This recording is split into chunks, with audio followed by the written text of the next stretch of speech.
Hi, I'm Nick with the 1 Minute Property Manager. We're dedicating 2 1 minutes in regards to WhatsApp and communicating.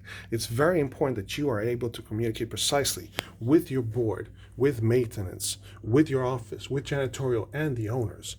But if you are doing commercial and residential leasing, especially with your realtors, they know what's going on. They have the finger on the pulse. They're able to send you images, pictures. You can follow up with them and know what's going on from contracts, negotiations, to even showings of units.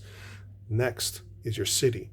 If you can set up with the city, you are gold. The city permitting, special events, ribbon cuttings, just to be in communication with them can help you move your buildings to the next level. Special projects from renovations, roof projects, tennis courts, any temporary or permanent type of special projects, you want to set a WhatsApp group for that too. But that is your key. You as the manager, and this is how